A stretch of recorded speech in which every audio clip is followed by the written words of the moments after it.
নমস্কার, আমি প্রিয়াঙ্কা। চলে এলাম আরেকটা দিনের আমার পুজো ব্লগ নিয়ে। দিনটা ছিল বৃহস্পতিবার আর ছিল গুরু পূর্ণিমা। তো চেষ্টা করেছি বাড়িতে একটু নিজের মতন করে ঠাকুরকে সিন্নি দেওয়ার, তাই সেটাই দিয়েছি। এই যে হচ্ছে আমার লক্ষ্মীনারায়ণ, আগেও আপনারা দেখেছেন। তো আর এটা হচ্ছে আমার ছোট্ট গপু, তাকে নতুন জামা কাপড়ও চেঞ্জ করে পরানো হয়েছে, আর সে সবসময় দোলনায় বেশ আনন্দে দুলতে থাকে। তো যেহেতু গুরু পূর্ণিমা ছিল, তাই চেষ্টা করেছিলাম অল্প করে ঠাকুরকে কিছু ভোগ দেওয়ার, তাই এই রান্নাগুলো করা হয়েছিল। মেনলি মাই করেছে, আমি পুজোর দিকেই ছিলাম। তো রান্নার দিকে আমি অ্যাটলিস্ট পুজোর দিন যেতে পারি না।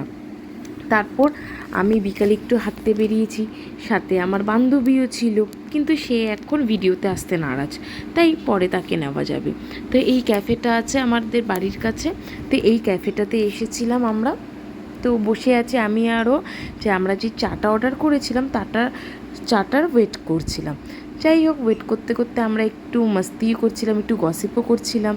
তো এই যে আমাদের চাটা চলে এসছে, আমার ছিল লেবু চা আর বন্ধুর ছিল দুধ চা, আর সাথে আমি অর্ডার করেছিলাম ভেজ চিজ স্যান্ডউইচ, বেশ ভালোই ছিল। তারপর হেঁটে বাড়ি চলে এলাম, আর বাড়িতে যাওয়ার আগে ইনি আমার জন্য ওয়েট করে, তাই তাকে একটু বিস্কুট দিলাম, তাকে একটু আদর করলাম।